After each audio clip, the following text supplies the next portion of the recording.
Hi, I'm Gary. Welcome to my channel. Today I wanted to bring you a recording made recently during a visit to Plastech, the company in New Haven in southern England that makes 1/24 scale Spitfires for Airfix and shortly will start production of a 1/32 scale Sea Fury for new company Dbmk.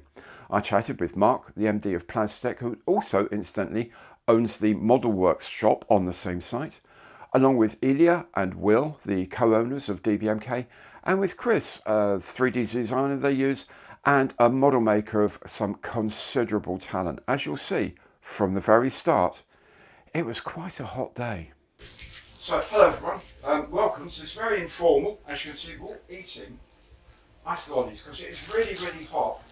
And it's policy here, I believe. Yeah, policy, but at Plastech, obviously, we make model kits, but we also make our staff smile by giving them lollies on warm days. A lesson for everyone. Anyone who runs a business, you're watching this. Lollies on a hot day. Absolutely brilliant. So, guys, we're all here in New Haven at Plastech, as Mark said, who's the boss, by the way. Plastech, you'll know already if you've watched my channel and watched other channels as well.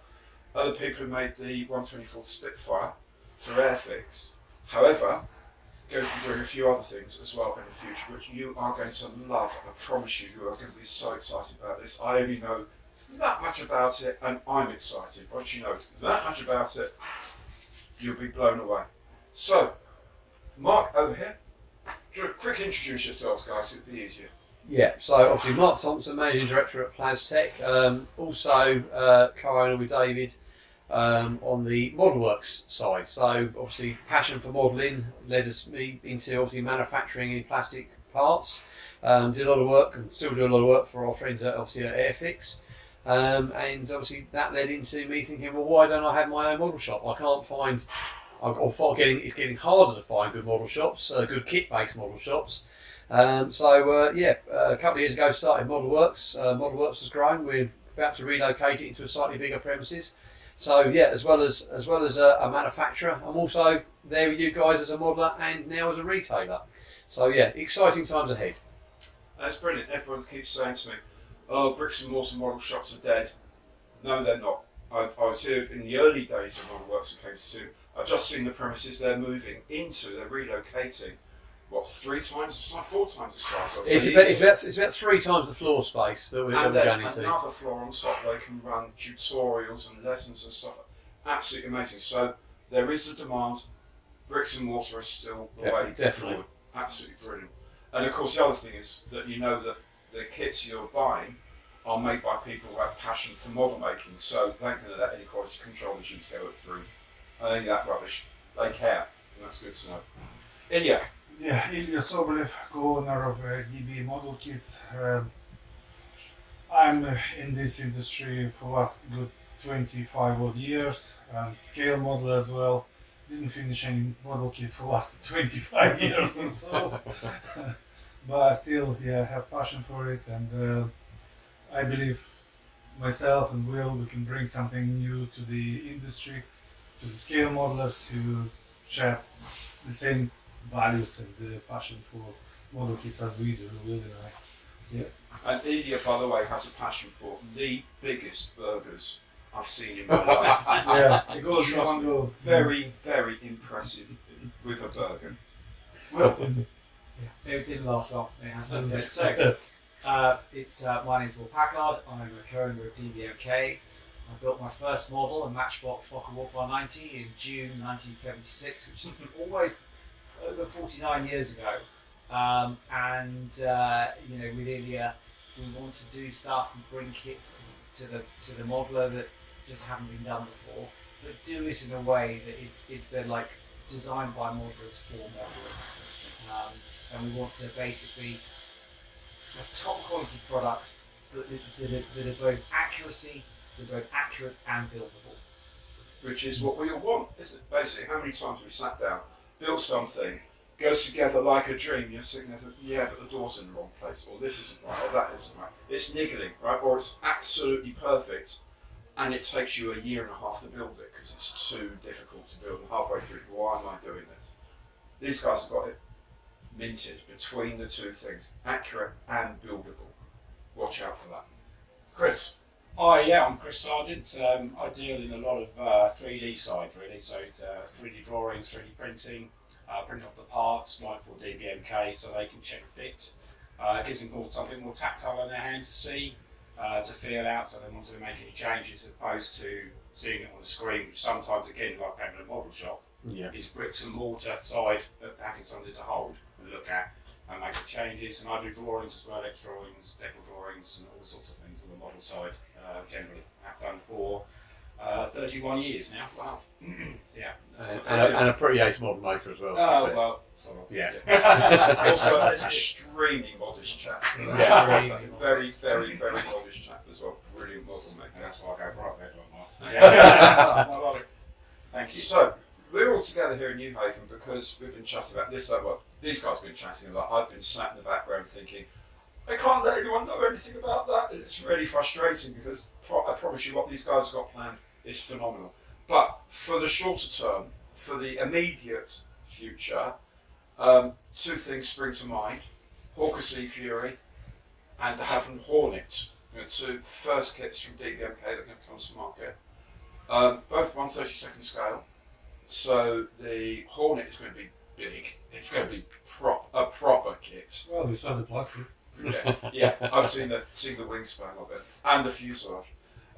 Thing that Mike Ramsden, who used to be the editor of Flight International, said it's the most beautiful aircraft ever designed. So good thing to start with. Yeah. And then the 1/32 scale Sea Fury, which is my personal favourite. Thing I'm looking forward to most of all. And these are going to be coming to market fairly soon, aren't they? When do you reckon that you might be able to start selling them? Roughly. So roughly. So the Hornet, the Hornet's low pressure. It's been tooled and manufactured in Ukraine, and we're hoping to get that for Telford. The Sea Fury, we would. One of the reasons for the meeting today was to work out the production schedule because it's going to be produced at Plastech in the UK. Given where the Chinese tooling company are, we think it's now unlikely to happen before Telford, which is a great shame. But we may well have, we will have test shots at Telford to show what the box looks like. So we'll be able to give an idea, even if we don't have a kit on sale. And you may even be able to take pre-orders, maybe. We will be taking pre-orders Excellent. by that. Excellent. We aim for Christmas at the moment. At the moment, but we're slightly in the hands of the Chinese tooling company at the moment. And also the international shipping market, because it's coming from China, but now it's got to go via Cape Town, essentially, which has got to add loads of time 3 weeks. and loads of uncertainty of the time as well. Yes. For the whole thing. So that's why these things are. You hear people saying, "All right, we'll at the beginning of the year they say, right, we'll probably have it over this date," and it really does mean that. But there are so many variables in that process. You've got to just go with it and say, it will get here when it gets here, but we're hoping for this date. Yeah.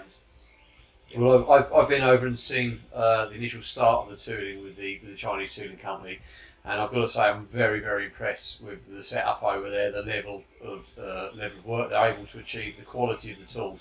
That's something that's fundamental to this as well. Is obviously it's not necessarily about how quick we can do it; it's about how good we can do it. So we've spent an awful lot of time working with the Chinese toolmaker, working with the design side, liaising obviously with Will, because it's not about This is a brand new manufacturer, Dbmk. Obviously, we're all familiar with some of the existing brands that Plastech currently work with, and obviously they're established in the marketplace.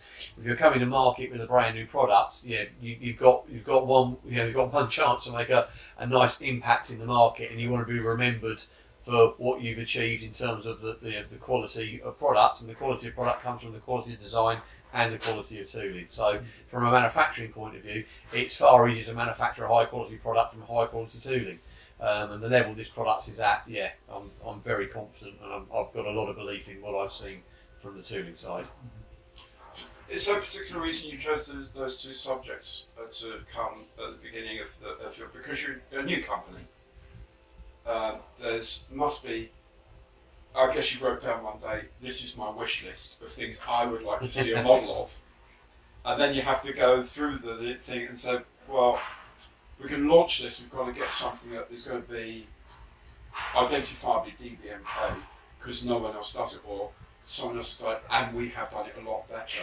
So why the Hornet and why the Sea Fury? Well, it shouldn't have really been either of those. It should have been the Scimitar. Oh, And if you look right. at our logo, it's a Scimitar. But unfortunately, we started the design process in December 2021, Yes. and 2.5 months later, Russia invades Ukraine. The development, everything like that, is over in Ukraine, and so that basically dislocates us. The original designer for the Sea Fury, for the Scimitar, wasn't able to continue all the way through. Yeah, he became a refugee and has got 2 little kids, and his wife is confined to bed, so he had, let's put it this way, bigger fish to fry in terms of survival, so we had to move it to another designer, but as it goes, whenever you move a 3D model from one designer to another, you practically start from scratch. Because they've each got their way of doing things. Exactly. They get someone else's thing, they think, oh, I know a better way of doing that. Yeah. And it's not. Exactly. Yeah, and besides, the shape-wise, Scimitar is not the easiest of the airplanes to. It takes a little bit of effort to do the 3D model, but it has to be moldable, Right. So there are a lot of shapes and bits and pieces which we had to come back and revisit and revise. I don't know how many times. Multiple times. Multiple times, yeah.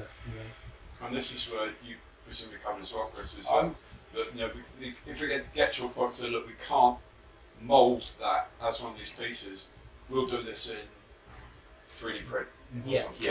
Yeah. So, Will's just give me the F11 F, and I'm starting to 3D print the parts off, so he gives me the CAD. And then from the CAD, I'll extrapolate the parts out of it, and then I'll. Is that classified information? No. Oh. No. Cool. Don't worry, I already checked that. I already checked that. If you see Will going, Yeah. it's not been on That's their, what you do. if it's been on their Facebook page, we're Yeah. safe. Did you say it was out there? That's fine. Yeah. The F11. It's on the Facebook page. I've seen it. Yes. So that's us testing the CAD to make sure it's buildable, because Right. the CAD will fit together. It's electronics. You need to make sure you can actually build it and put the parts together. Yeah. That's part of the process, and it is obviously you've got shapes that are actual aircraft shapes and real shapes, and obviously if you go back historically, if you look at model kits from the 70s and things, where if you took them to exact scale, many parts were out of scale, obviously purely on the basis that you couldn't tool it and you couldn't actually manufacture it. Obviously with modern CADs coming in, obviously when I started out in the industry, a draftsman would write something down on a piece of paper, and you cut a piece of metal and you think these two bits don't fit together, because on a piece of paper you can make them read whatever you want to read. In CAD, if it doesn't fit together, you can't have it. Right. So the delivery of actuaries come into it. So what we're always doing is working closely to not just achieve what is physically the best representation for the aircraft, but what's physically achievable in terms of a component in a model kit. Can it be tooled? Can we get the plastic to fit it? Can we get it to injection mould correctly? Ejector pins, obviously the bugbear, unfortunately, with most models as a modeler. Yeah, I understand nobody likes ejector pin. Yeah. Tough guys, we've got to get it out of the tool somehow. You have No choice. there's no choice. So you can design it more sympathetically, and that's what we try and do with the team. Is try and design it from a model making understanding rather than just a tool making or an injection molding understanding. Is as a modeler, what is the expectation of the modeler? What can we deliver? What can we achieve that gives the modeler the best component to work with to model? As part of that aircraft, what is the best head start we can get? Not always possible yet. We sometimes get sink marks. We sometimes still get a little bit of flash. But if we can give you, something that you can actually turn into something that's a realistic representation of the real aircraft, then we've done our job. So it's the same with 3D printing, because 3D printers have got a lot better. Yeah. There's even your home ones you buy for like a couple of £100, or like other expensive brands, like Formlabs that you pay thousands on. But the home printers are so good now, like with what I'm doing for you at the moment, just to some of the finer wires and pipes, anything like that, down to 0.5 millimetre, it will still print it out. Although you will find it difficult taking it. So I've left someone's spruce because I won't dare take them off and put them down because they will break. So you just have to be careful. But you can get a great deal of detail up in that. And then of course they're not, as you said with moulding, injection moulding, nothing's perfect. They're always progressing and getting better. So you still get sometimes it stick to the build, it sticks to the actual thing, not the build plate. So it won't build it, so it'll miss it off the build, or it will misform, or it will move. So I have to put the supports on because the machine will do it for you, the software. But I still go through and do some myself because I know a certain part, if it's too long, will start to move in the mould, will droop. So you'll get it and it'll print bent. Right. So but you're also seeing a lot of that with multimedia kits now. So not just the injection moulding. You've got the resin. You've got the etch. There's for the model now. There is a lot more thought going into the build process. Certainly at the higher end of the market is where you do get the option now with lots of kits. I can use an injection moulded part, or I can use a piece of etch. I mean, the Japanese manufacturers have been doing that for years, certainly with upgrade sets and things like that. But again, certainly at the higher end of the market, it's people are used to working with a lot more multimedia, 3D print, resin parts. Lots and lots of. It's a nicer end to a product now. In terms of the quality. We've lifted our game in terms of injection moulding, but the whole market has had to do that, whether it be in the decal side of things, whether it be in the structure side. All of these areas now is modelling nowadays. We're not at the pinnacle of it, I don't believe yet, but we are certainly a lot further forward we were than 25 years ago. I have to say, for some of the injection moulding tools nowadays, some of the parts you get out, it just stuns me. Because you go back to the 80s, and they were very basic. You get 8 pieces to a cockpit and stuff like that. But now you can get a whole cockpit that's got 40 pieces. It takes a while to build, but how realistic it looks just from the injection moulded parts and how they get the stuff out of the tooling now stuns me. It really does. It's amazing. It stuns me as well sometimes, as you've seen this morning. So anyway, and that's for the Seafury we've tried to get the cockpit and the undercarriage the wheel well, as good as as good as you get a 3D printing or resin. But there are some things that with the injection molding technology, you just can't render as well for one reason or another. So as part of Dbmk, we've got some 3D printed parts for the Seafury that will be on sale at the same time to address that Chris has designed. So that's going to be the spinner, it's going to be the seat and the headrest, and it's also going to be an engine. The Seafury, it's got side opening engine panels. It's going to be side opening engine panels in 3D printing to augment the detail on the kit. Wow, to show off that Centaurus. To show off the Centaurus, Wow. it's so iconic. And it's You can just see a lot of it. you can really see a lot of it.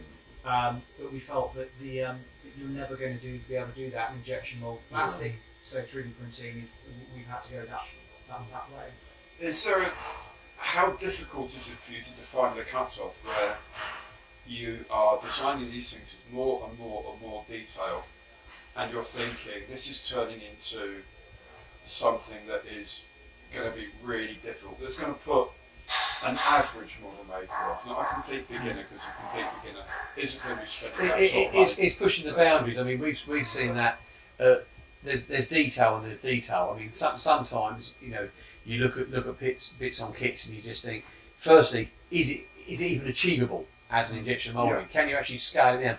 Are you actually able to produce that? Now, there are bits, obviously, going back to like the Airfix 24 scale Spitfire, which obviously we're known for. There's parts of that, and I'd even say some modelers, miss. There's some levels of detail that we put into that. Now, arguably, do they need to be there? Well, yeah, okay, they're there. We know they're there. We know they're there because we made an electrode, we spark eroded, and we burnt the shape, and we cut the steel to do that. But it's at what point you get to. And I mean, there's some parts, certainly on some wing details and things. We're getting some tiny little pitot tubes and things like that. Which at scale they are so small. And again, many kits they're still out to a certain degree. They're still out of proportion. They're still out of scale. Obviously, if you're taking that to that level, yes, you've got the option there to either fabricate a part, make your own part, use a bit of etch. So again, multimedia steps in where injection moulding, necessarily can't always deliver the level of accuracy. But it's it depends on the level you model. I know we've all got different classifications. I call myself a weekend modeler. So if I can't start on Friday and finish it by Sunday, there's 90% chance it'll go back in the box and won't appear for the next 20 years. But it's a level of detail. Some people want to spend a lot of some people will spend months building a super detailed, amazing, like we will with C-Fury, 3D printed parts, parts and stuff. You can make it into something absolutely stunning. I think that's the the beauty beauty. in the cockpit. Yeah. It doesn't matter to whoever builds it. Doesn't matter. No. They put it in there, and that's what. But that's the beauty of like me. I don't have time like you. Yeah. I love building models, and at the moment I find I'm not building anything for myself. Sorry, Chris. No. That's a massive Lancaster. So anyway, 32nd Lancaster. Sorry. But I love still doing it.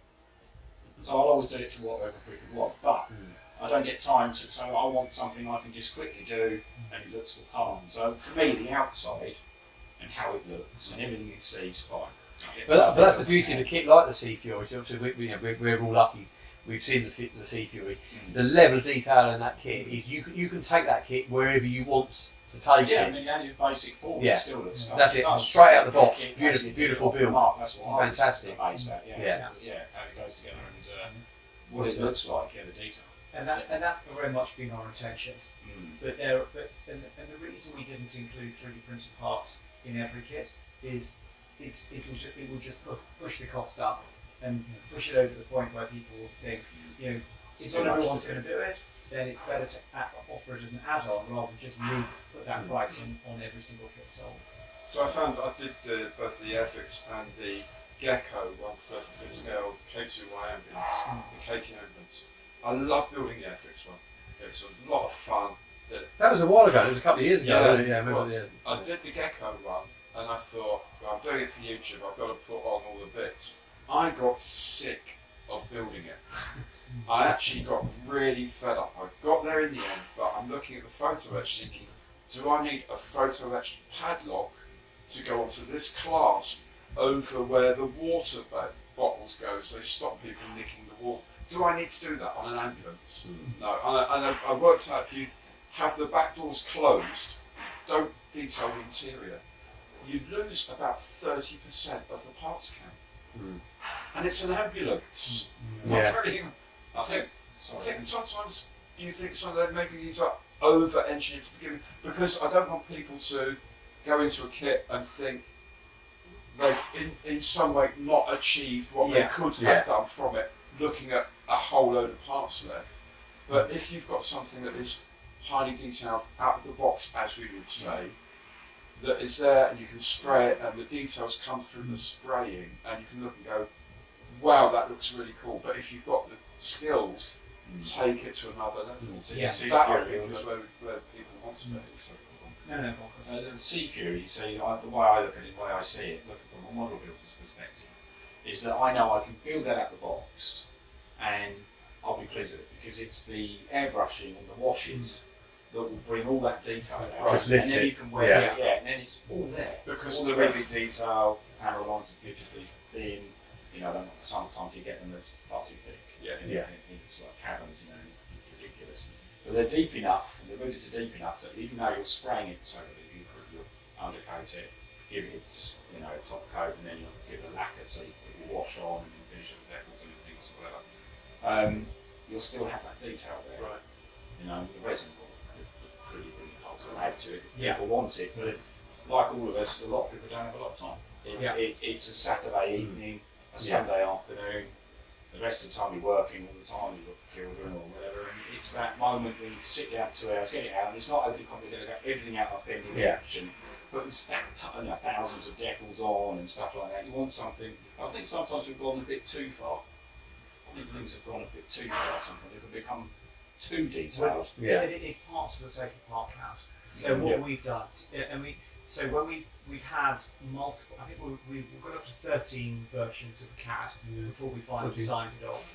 And a lot of the time it was like, the designer had moulded too many separate parts. So there's a series of supports around the cylinders at the front of the engine. and they've been moulded as individual separate parts, Yeah. which added a lot of, quite frankly, complexity to build. Not a huge, you couldn't really see them, or you can't see them when Once the cow's on, yeah. Once the cow's on, once the engine, once the spinner's in place.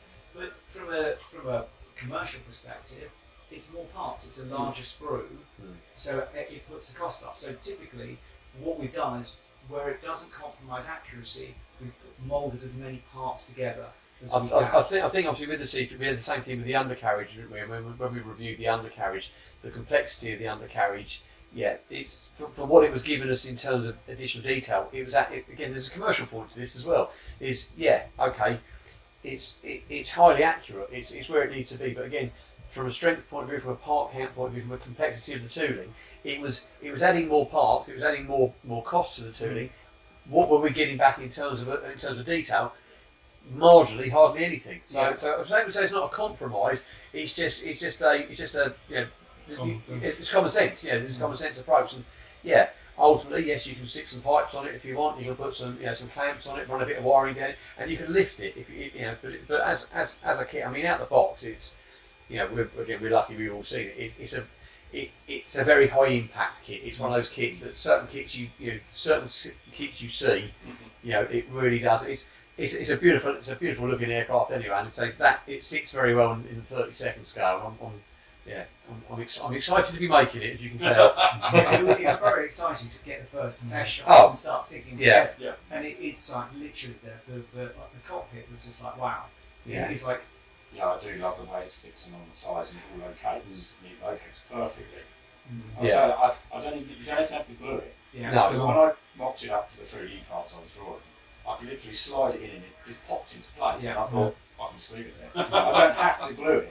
Well, again, with modern tooling manufacturing techniques, this is what we see the beauty of CAD. The tolerances are so much better, the fits are much better, and again, if you're using the CAD and you're using it correctly through the whole process, so whether it be from the bolster sets for the tool making, you carry the level of detail through into the actual insert and cavity work, you're completing the EDM, the spark erosion, even down to the polishing. I mean, the level of investment that we've seen, certainly from the Chinese side, obviously in the level of finishing for detail. I mean, the rivet counters out there love it, but obviously the rivets are in there now. It's not a case of having to remember in there. You're putting it into the CAD.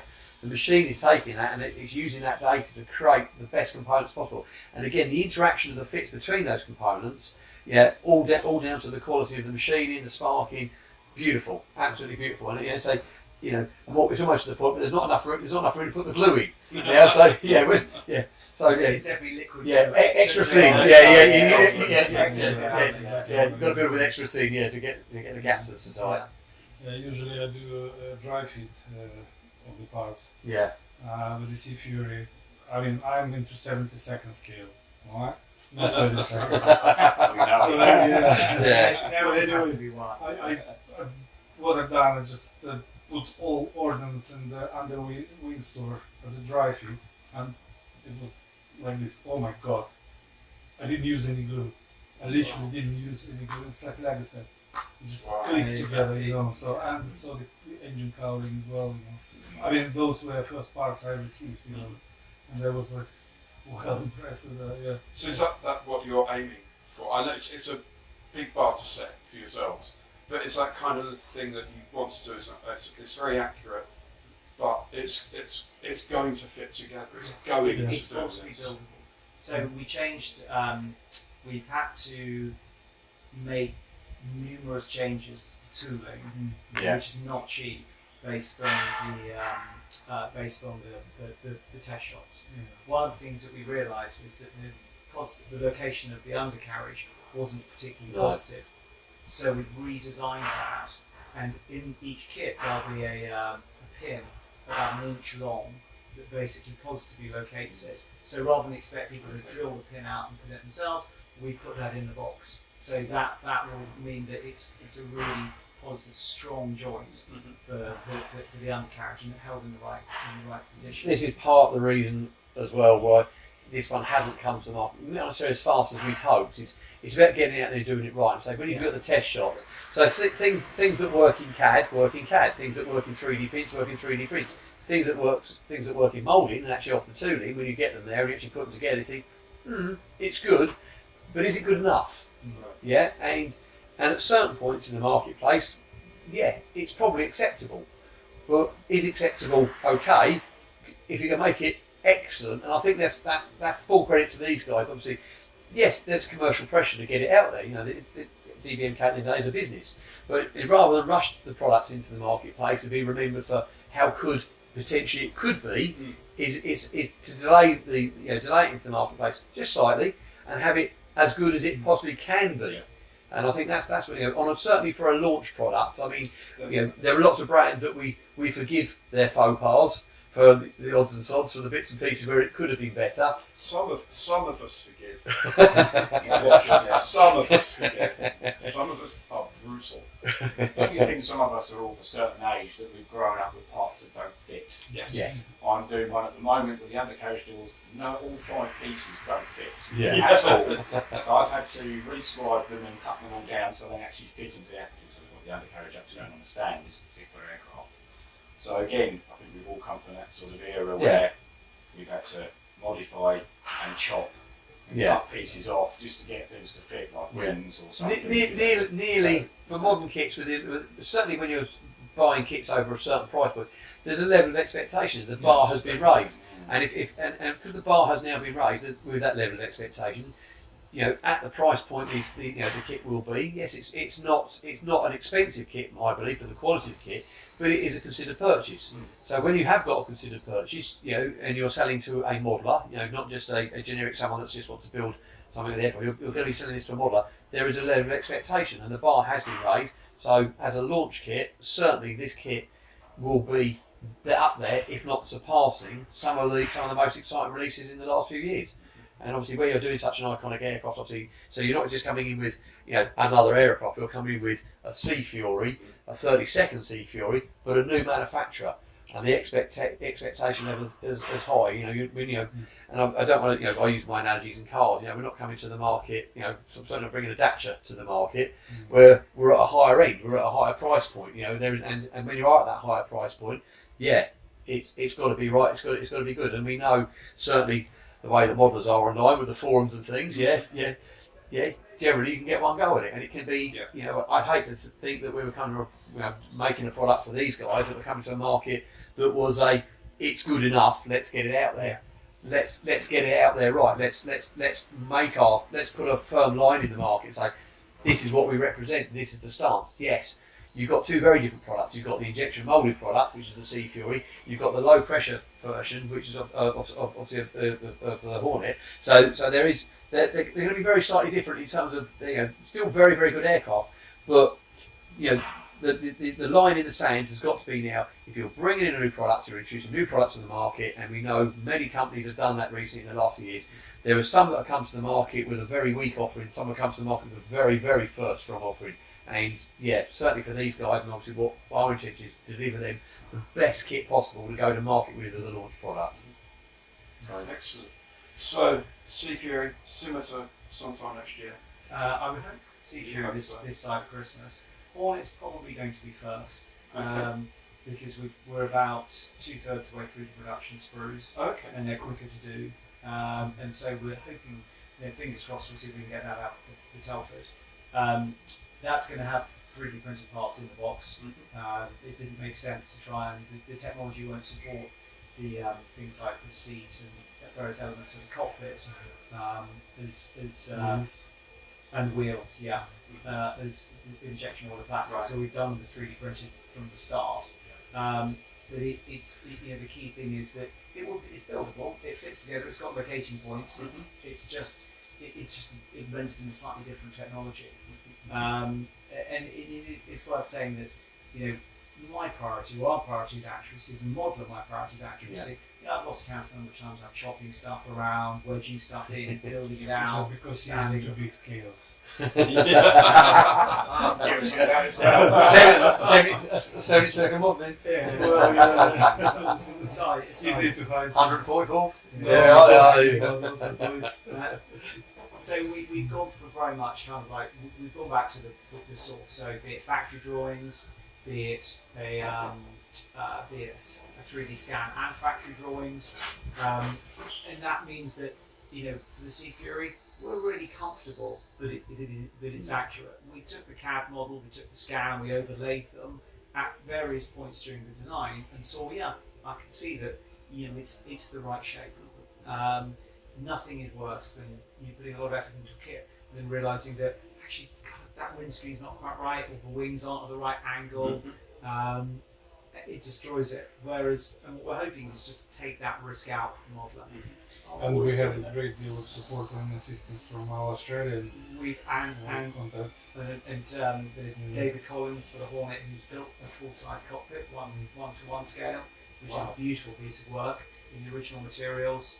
For the Sea Fury, we've had lots of people: Roy Sutherland, Steve Long, Steve Winter, who works at Navy Wings, who's not just helped us scan it, but he's been a consistent source of answers to queries. You know, can we see what's behind the seat? Yes, I'll just take it out for you. Well, not quite like that. We took it out last week. I've got a photo of it. So here you go. And then he built one of the test shots and held it up against a real thing. Yeah. And so you're absolutely right. We've had a lot of help with this, and it's very much as though we see a kind of coalition building. Yeah. So you've got these first 2 launch products. You've got 2-3 other products you've announced. Yes. So far, the F11F, yes, for example, and you were asking for help on the F105 on yes. Facebook recently. So.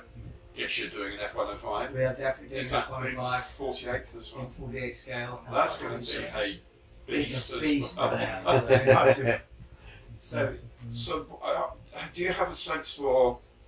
Okay, it's taken so long to get these first kits done. You've got your workflow sorted out, and it's going to be tweaked obviously as you go along.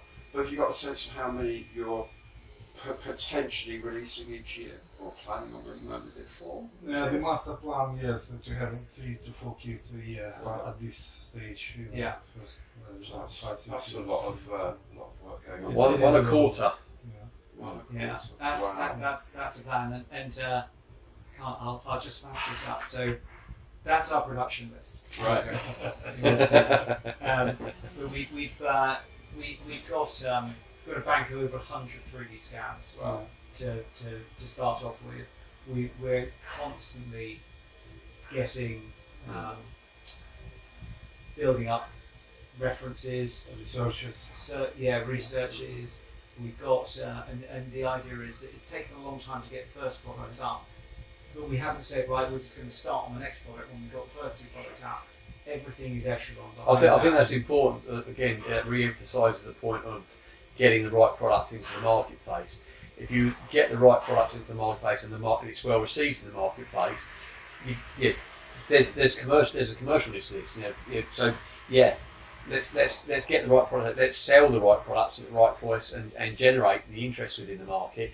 That will drive the demand. Obviously, these guys won't be just pumping an aircraft out and just pushing it to the marketplace. It's got to be well received, and there's got to be demand there. And I think with the level of products that hopefully we're going to provide to these guys to put into the marketplace, the demand will certainly build there, and it will create a hunger. It will create a hunger, and it will drive it. And it's great that we're doing it here.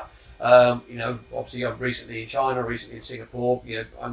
There's lots of offshore manufacturers doing this, but again, it should remember we're doing this at home. Yeah, so yes, the tooling is done in China. Yeah, take that. But again, if we didn't do the tooling in China, it wouldn't happen because it wouldn't be just couldn't achieve the price points to actually get it happening. The kit is manufactured here. Luckily with us, it's a British built product. It's driven by British design, British passion, British enthusiasm. Yeah. And obviously, what we're giving, not just to the British market, but obviously the global market as well, is we're going to give them products that hopefully there's a hunger there for, but obviously there's a pride in what we do. There's an enthusiasm. I think obviously that's part of the reason you're here today. Is we're not just a manufacturer that wants to chuck plastic bits in a box and send them out the door. These guys are just not a bunch of guys that just think, oh, this is an opportunity to make a load of money out of trying to sell plastic kits. It's not what it's about. What it's about is commercial success comes from delivering the consumer the product that they want, and that's it. And obviously I've seen the list. There's a lot of stuff on that list. There's a lot of kits to be made. So obviously, and that will only happen obviously respective people embrace Dbmk as a new brand and take it forward. Yeah. As to underline the point about the enthusiasm, when we had lunch, I guess probably about a third of the chat was you guys actually talking business, and the other 2/3 was all sorts of other stuff about model making. Because these guys love model making, and that's what you have to remember. Is that not only have they set their bar very high about what they want to do, but they're doing it from a point of passion, point of belief, a point of wanting to share the excitement of these things, and that's an amazing thing to see come to market. And we're really excited about it. It's been great working with Mark, Plastech, and your help's been indispensable in terms of guiding us, because this is new for us. So it's been absolutely indispensable. And Chris, it's been great working with you, and I think that that we're going to be able to kind of really do great things in terms of bringing the subjects that we want to I'm glad you added that we will be able to, because I was beginning to sound a bit like thanks very much and goodbye. But it's the beginning of the story. You rely on so many other people to get the story going. It's an unusual process, because it's all right having passion projects. There has to be a commercial outcome to this, but it's got to say that the passion is far outweighing the commercial side at the moment.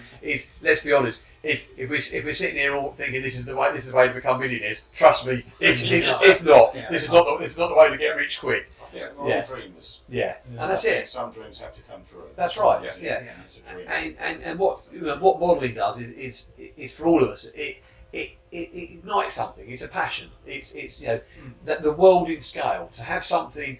I'll never own a Sea Fury, but I can have one on my desk, and I can learn the aircraft. I can learn, as I'm handling it, as I'm interacting with it. I think that's from any enthusiasm point of view, whether it be a model car, whether it be a model aircraft, is I've at home I've got a large model collection, and Chris adds to my model collection continuously, because I don't get always the time to build, but just by spending the time with that model, handling that model, you understand, and you see from an engineering point of view why the engineer has done that, why has it designed that, why is it doing that. I mean, the wing fold. I mean, the wing fold just took it to another level, didn't it? Trying to get that wing fold absolutely right. The detail that's gone in, and some of the errors as well. Some of the things that we found. We've found on the way. Yeah. So who knew that when a Sea Fury folds its wings, the ailerons cant out together in the same direction, which I've never seen before. I don't understand why. That was reasonably punchy or pricey. Yeah, to fix. that was going to be fixed. That's right. Because the wires, when they use the control in that, will pull them out. Well, As they come out, the wires pull the tools. we kind of thought that it would. It's not, because they do it the other way. One will go, one will go. But that's a great example there of passion over a commercial decision. So commercially, it was a very expensive. Not to say it was of an omittance rather than a mistake. It was a detail that was omitted, that obviously in the wing fold. And yes, a decision could have been made. Just leave it. Who cares? And if it would be all commercial, we would go for smaller, cheaper kits. And so we had to significantly make some changes to the tooling. We had to make some adjustments. All was achievable, but it came at a cost. It came at a cost. But it's far better. Full credit to these guys. It's far better. Yeah, they've suffered a minor financial setback. It's increased some costs in the tooling, but it's right. And it's the level right. And okay, you could argue the model that how many are going to be built with wing fold? Well, quite a 30-second scale, quite a lot. To make it fit the cabinet. So it's nice that when you build it with that wing fold, everything is in the right place. Everything's doing what it should be doing in the kit. Is correct. That's. So on that big list that you won't show me. No, I'm not upset. Don't get the idea I'm upset about this. Trust me knowing this stuff. But how do you pick up that list? How do you create this? And then, more importantly, go, okay, well, we really want to do those, but let's do this first, or this first, or this next. How do you make that? There are a few versions how we did it. First and foremost, we didn't know much about the industry and all that, and obviously, because of passion, because of hunger for this certain subject in certain scale, we went for the big. He said bitterly. We went for these three projects first. That's it. And after that, when we had the first hiccup with the scimitar. We turned our attention to Plan B, Plan C, so we started doing Sea Fury and Hornet, and there is no any other way of going back, let's say, or you have to kind of like bite the bullet and go through it, learn and apply your knowledge, So and that's how we went for these big projects first, So and so some of the other considerations are: does anyone do an accurate kit? Yeah, exactly. If someone's doing an accurate kit, well, probably not going. It's not worth our while Sure. to do it. That said, when you start scanning the subjects, you start realizing almost every kit isn't accurate, and that's typically because an error, the overall dimension, an error at one part there'll be a corresponding error somewhere else to balance it up. So virtually everything is virtually every kit that hasn't been scanned is inaccurate to a certain extent. Another thing is a lot of the kits are old. Yes. If you think back some of the kits that are no one's ever done a Sea Fury. Well, there is a 30-second kit, so Sea Fury by Hobbycraft. It's been unavailable for a long time. It's not particularly accurate. That kit's about 25 years old now, and time has marched on. The technology's moved on. Yeah. You got 3D printing, and so one of the things that we're looking at is that we'll build a base kit that's in high pressure injection molded plastic, but it will have elements that you can swap out with drop fit 3D printed parts, things like the cockpit, the undercarriage. But for the undercarriage, for example, we'll leave a mounting point in plastic and then have a bit you can see at say the front of the bay or the back of it or one of the sides as 3D printed, but as drop in, designed in using the CAD, so there's no fettling, and that then allows if someone wants to have more detail, it'll be good out of the box. But if they really want to go to the nth degree, we'll do that. So there are things, but the state of the art's moved on. I think that's it. I think you hit the point there with it you get your base kit, and from a commercial point of view, from a tooling point of view, you can't cover every version and every option, but what you can do for the different medias, you can open those possibilities up again. And again, from an individual modeler, yes, you can buy your kit and then you can buy your add-ons. And we've already seen the aftermarket is huge. Whatever the subject matter is, somebody somewhere will always be making something. To give you another version of, whether it be a decal set, whether it be a particular undercarriage set or adjustment. I think that's the thing with this is you've got the good base point with this, and that will cover 90% of the market, but there'll always be that smaller part of the market that wants that uniqueness, that wants that something different. I think I'll let Will talk on this as well. I think Will's been both guys have been very generous in what they're offering in terms of the number of options with this aircraft and this kit. I think obviously you can talk on that because obviously you guys watch out for scimitar as well. Officially it's only one version, F1, but as soon as Will and I had the access to the technical information, first thing in the manual it's a list of roles for that aircraft, and it's like 9 of them, so it's de facto there are 9 modifications on one frame, so there will be some interesting versions of it, So we're not going to do the target tags out of it's one of the roles, and we're not going to do the smoke screeners, the aircraft which would set off the smoke behind it. But we're going to do some interesting combat versions of it, and it will be in 1 or 2 boxes maybe. Well, that's good. Of course, you all know 800 Naval Air Squadron is my passion. My father's former unit. Fantastic. Well, that's going to be in the box. That's it. And also they had 800B, who were the in-flight refuelers. That will also when be they went the on box, to the Buccaneer as well, with the foaming beer With the tapered on the tail, which is, I think, one of the best tail flashes of all time. Gary, you're absolutely right there. And one of the things we're doing is that the basket at the back of the refueling pod, we're going to 3D print that because that's just, you couldn't render that really in any other way. Very difficult mould. Very difficult mould. So, if not impossible. So, we thought about that one quite hard. But we scanned a real scimitar. We know we're really comfortable with the shape. We double checked it and triple checked it. It's coming on. So, the way it works is the designer first will do the outline shape, and then we'll start once you've got the outline shape and all the panels and wherever it fits together, then we say, right, now we're going to turn it into a kit. So we're going to take the shape and we're going to turn it into the parts that then are moulded. So the scimitar, we've gone through the shape, and now we're into the designing how you're actually going to make the parts, where are you going to put the brake lines in. And the scimitar is a difficult airframe. The intakes are difficult, the intake splitter plates, the air brakes are difficult to get. The area around the exhausts. The area around the scalloped exhaust are difficult to mould in the way that you get a knife edge. So there's lots of complexity. It's one of, I think of all the subjects we've done, it's actually the most complex. Yeah, to do. Cockpit as well, because depending on the role, each scimitar would have different avionics in the cockpit, and they quite stand out. And the antennas at the bottom as well, because the scimitar interceptor, which would carry sidewinders, would be different in terms of the outside detail to scimitar strike aircraft, which would carry two air-to-ground missiles and a bomb. You know, so and the nuclear bomb. And along the way we found out it has two different tail plane spans by about 1.5 foot. Oh, that's sweet. The hook on the tail is extended by 6 inches. That's very visible.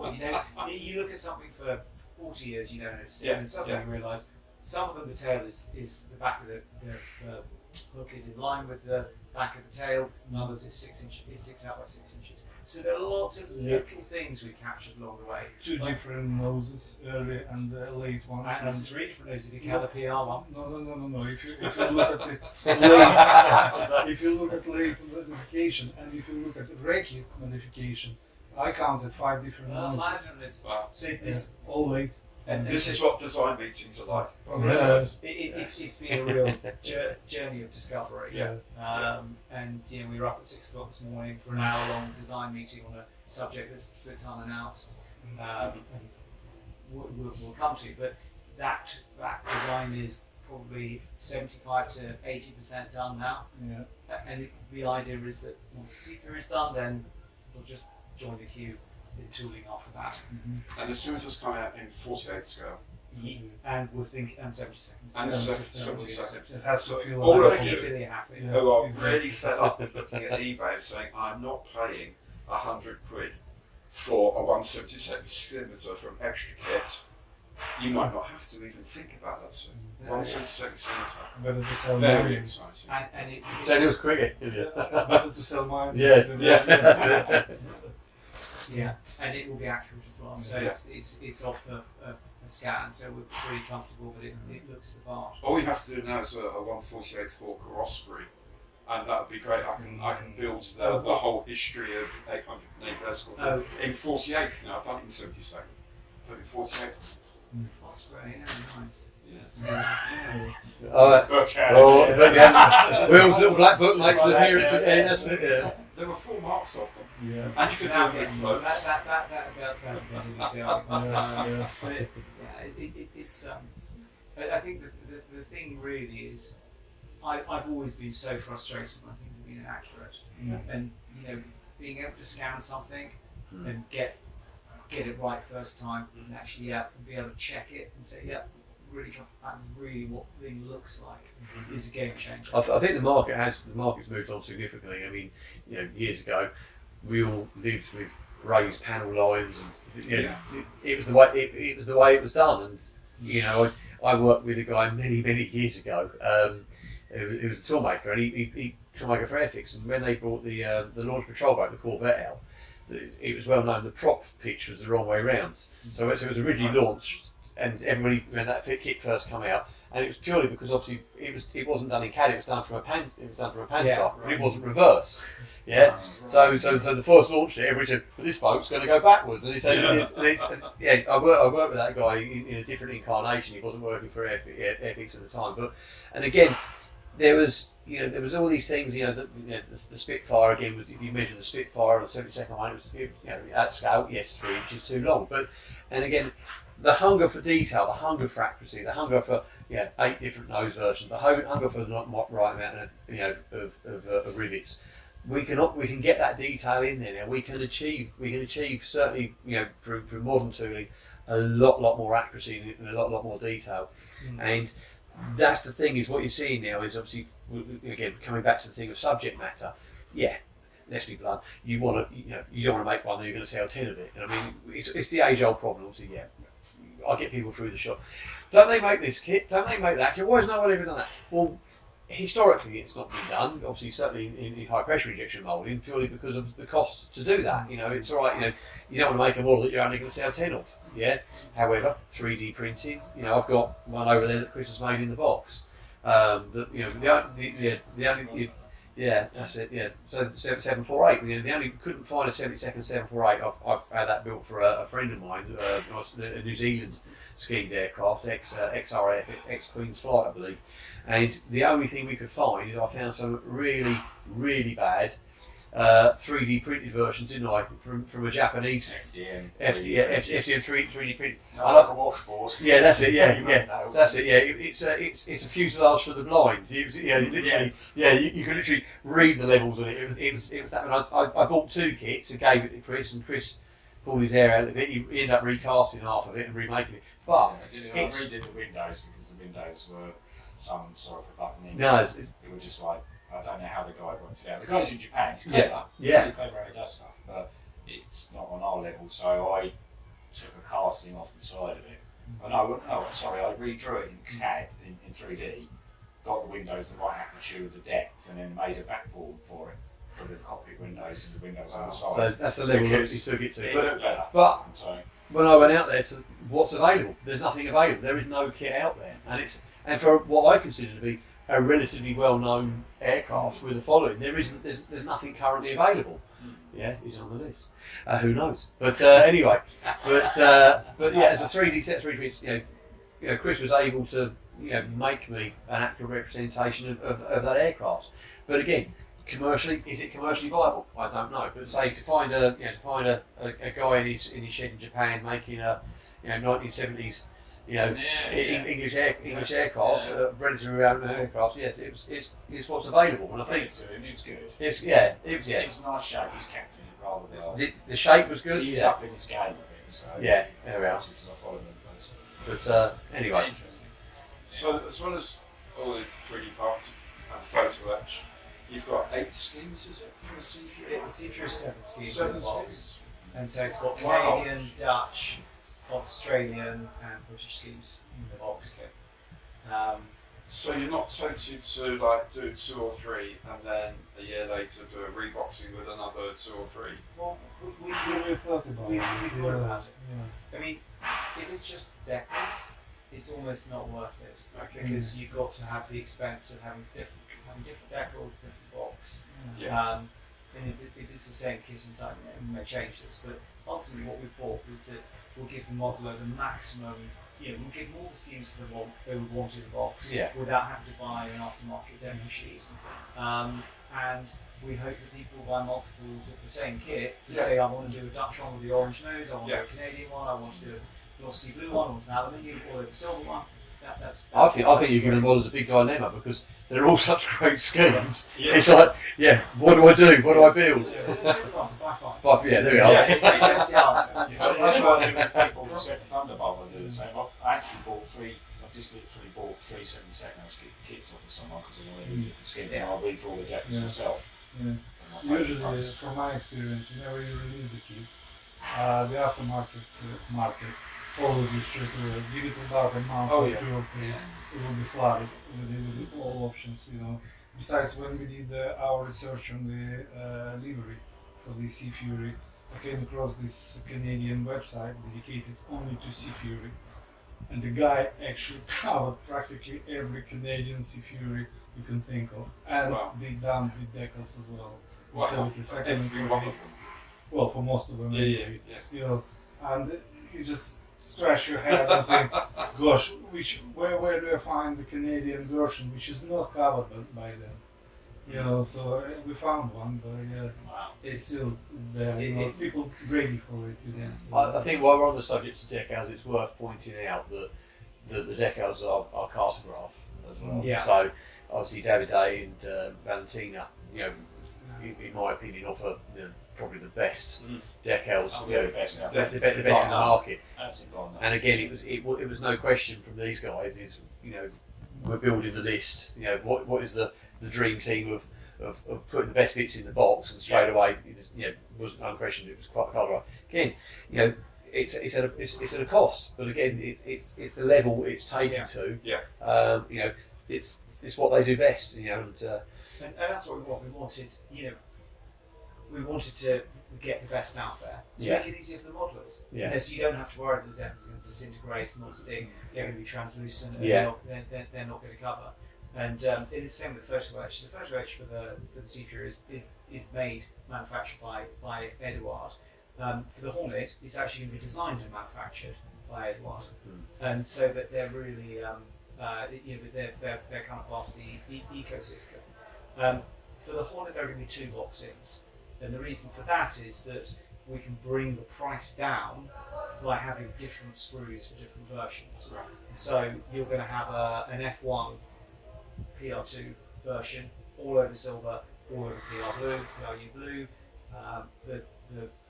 The F1 is the attractive 19 Squadron with the checkered bands on the nose and the spinners in the front of the engine and the band at the back. And then there's going to be an F3 version. So it's got different parts with the tail. We're not going to give put the price up and have extra sprues in, and that will cover 2 or 3 schemes that the F3 had. So I think that we'll cover it quite nicely in terms of in those 2 boxings. You've got your list, you've got your ideas. Is there anything out there you think, we haven't approached this yet, we haven't discussed this yet, but why don't we make a ... And that's for fun, just for a laugh. Take away any commercial consideration. Just think you're going to treat yourself. It's your company's 25th anniversary. You're rocking it. You're the new Tamiya. Go around the room and ask that question. Anything, any scale, you can just make it, and you don't have to make a profit. I want a 1/72 VC10. Ooh, nice. That's what I want. Nice. Yeah. High pressure injection moulded, highly detailed, to cover everything from obviously the refueling side, and obviously we carry a BOC livery for check. So I've got the commercial side, and then I've got the military side. Nice. So no, 144th, built that several times. Paid a lot of money for an old Airfix boxing recently, where you sit and carve it into roughly the shape of a VC10, and then you try and get the windscreen to the windscreen. But given the choice, I would love to have a 72nd, a really nice high quality 72nd air scout. Obviously, we did the Victor previously, we did the Shackleton. We've got the V bombers, but I feel like through mainstream brands, we're certainly missing somebody to do a very, very nice VC10 aircraft. I particularly love. I would agree with that. Maybe something great. Yeah. What about you? 1/72. 72nd scale, a bunch of interwar biplanes, naval biplanes, especially Fairy 3. I know our Polish or Czech Republic guys released recently a few of them, but I would execute it in a different way, But again, I've done research on the Fairy 3F in particular. It's a crazy kit. I don't know how these guys released it. So many modifications, so many various levers and rolls, but I'd love to have that in my collection, as well as I said, American interwar biplanes. They gorgeous. They're gorgeous. So that's what I think. They can be in 32nd. The detail will stand out. That's a compromise. So for me, 1/72nd scale British World War Destroyer, like a Cossack class, Jade class, something like that. I was thinking you've seen 1/72nd. Oh, I see. Oh, right. Yeah. Something, and even if it was just like maybe the front half from the bridge forward, something like that, but something reasonably punchy. I mean, sorry, if with people with the cutaway down, with the gun crews closed up, guns over the side, something like that. That would be cool. Yeah, that's cool. Chris is going to CAD that up this evening, isn't he? For me, 1/24th F4UD Corsair. 1/24. Yeah, will be my favourite. Because I love the P47 Thunderbolt, the F4 UD. 124 scale. 124 scale. That would be a big. Oh, but the profile of those wings and everything will. I'd miss a week's worth of dinner for that. I love the full set. I think, going for this thing, I think they're supposed to do it. Because it's got British and American, like the Hellcat. And it's such an Chinese iconic do it. aircraft. I love that aircraft. Oh, I think that'd be great. The British one's got different wingtips as well, and they've got squared off wingtips. Yeah. But it's As well, so that's an option. It's a sort of in the build, yeah. My wife's uncle was a Corsair pilot off in the war, Wow. shot down 2 kamikazes. Wow. So it's like, and I've met him, and he's a lovely chap before he died. So yeah, if they don't do it, no. Yeah. So I reckon Dale and the team will crack that. 24th, yeah, that's We have absolutely all It's same just- library and the references wing for image any massive, Corsair. yes. Any Yeah. Corsair, It will be yeah. I got- paid £200 for that. I got a 30-second upstairs. Is that interesting? I've got 3. I know you have. Yeah, I know you have. Yeah, actually, yeah, that and then the bubble top. Well, I was going to give you another one, so you give me one and bring it back. And I said, like Well, this. if you want it, I'll do it for you. You know that. Lancaster's coming on that Lancaster.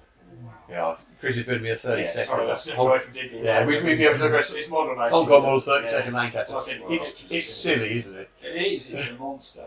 It is. is special It's class like for that. the Yeah. aircraft. It's Like science, you're doing science, the science matters. Yeah. Oh, yeah. What about you, Gary? Come on, Gary. What would yours be? 124 scale Spitfire 47, Seafire 47. Right. Yeah. And because that's my dad's era in Korea, in the fleet era. And it was my first kit I made for my dad. Oh, It was shit. brilliant. I made the 148 for my dad. It's the second model kit I built, having come back to the hobby. The first one was a 172nd Spitfire from an Airfix one that was on offer of the Daily Mail or something. My wife said, "Oh, we'll get one of these for the grandchildren." I said, "Bloody won't, I'm having that." And built it. I thought, why did I ever stop making models? And the next one I did was the 48th Airfix for my dad for his squadron. In fact, he knew the actual one in the kit. He knew that plane, and I built the Hele 1400th Aramosh carrier because that's a Colossus class, and he was on Triumph, which is a Colossus. I built it as HMS Triumph. Someone should make one of those. A new Colossus class in say 350 of the common scale. That would be.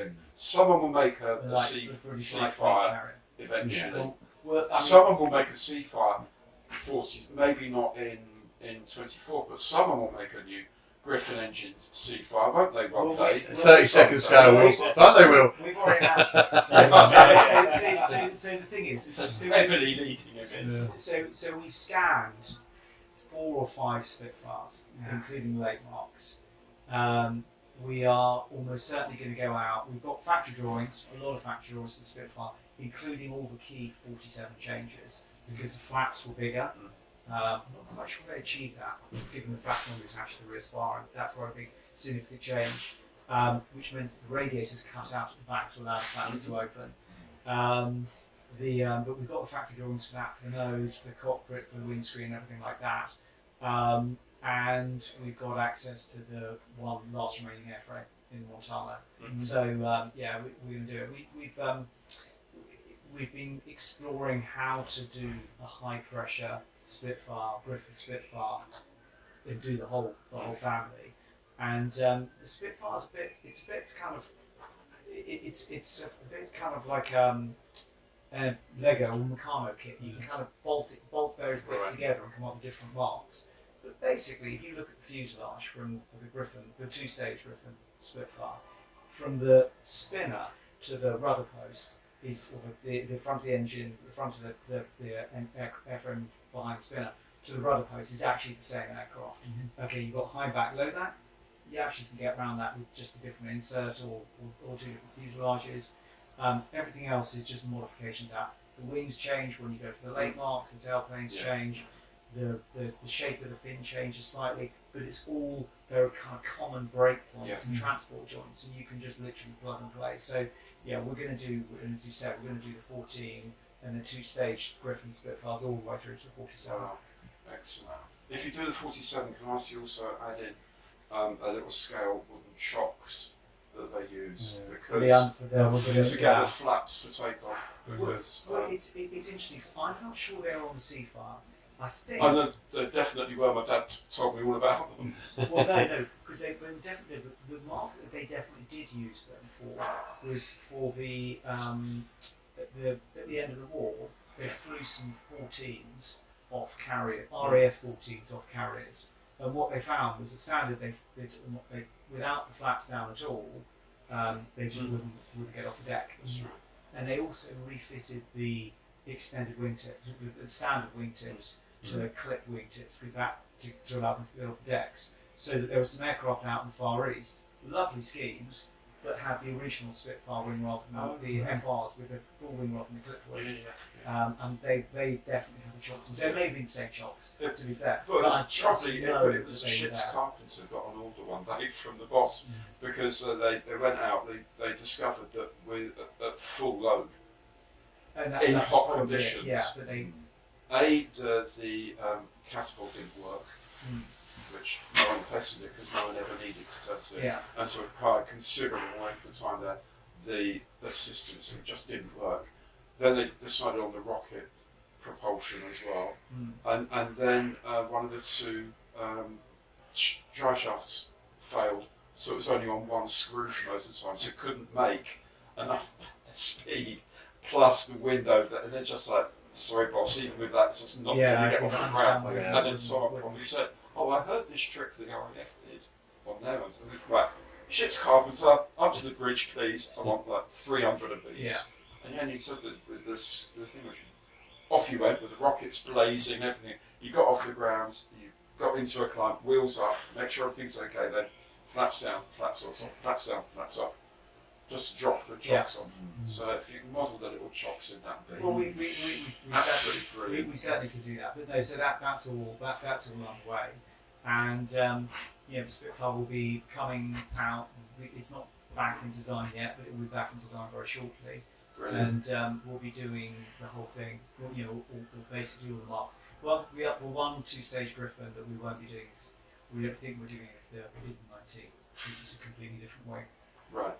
Okay. Yeah.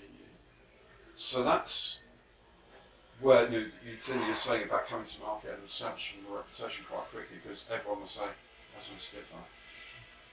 But if you've got the track record for accuracy and buildability, then now they're doing a Spitfire, that people will want to see how you approach that, because they've already seen how you've done other things, and that they are really, really good. Now let's see what they do with something where there's a lot of competition in one way or another. That's quite a bold and brave, and but there's also a lot of confidence in what you're doing. Yeah, I mean the thing is we know the shape. Yeah. And there isn't a decent, I'm sure there is any two-stage Griffin kit out there. Not certainly is not out of the box. So yeah, I mean it's I think it's probably 80% designed. It just needs finishing off.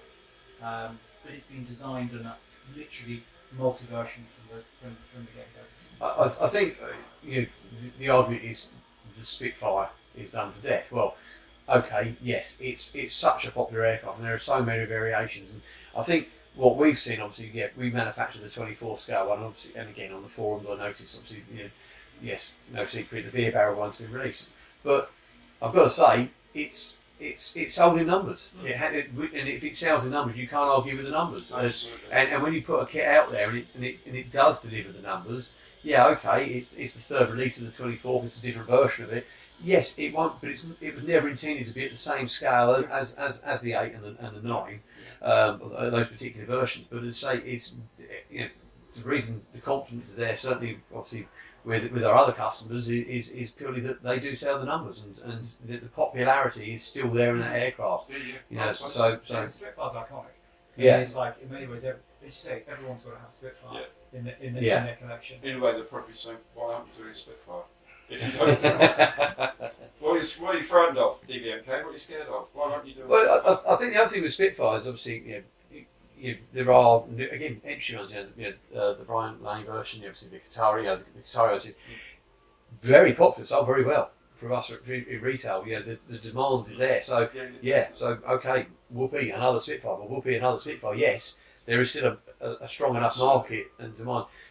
Again, from a modelling point of view, you don't have to build another Spitfire. No one's asking you to build another Spitfire. It's, you know, but it's great to see that the quality is there. That you can, if you do choose to build a Spitfire, you've got a very nice choice across, you know, several different brands now, and several different build options, and even different scales, of course. But yeah, they're still selling. And you're right, there aren't that many really good C517s, 47s, 15s.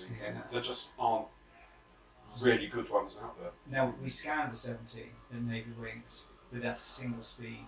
It's a right. two-stage. Sorry, it's a single two-speed single stage Right.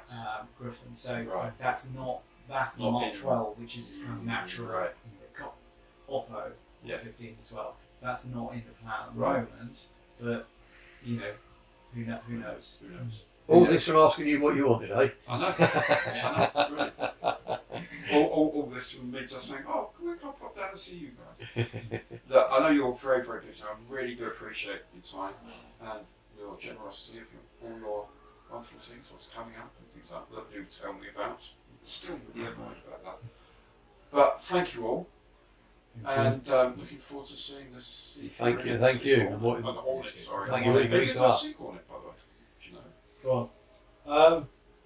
Well, we're thinking of it. Thank you, So guys. yeah, because it will require to do the complete redesign of the Right. model. Okay. So because of the V-hook and the folding wings and so on. See how it goes. And, Yeah, yeah, but we have a very, very good references, very, very strong team behind it.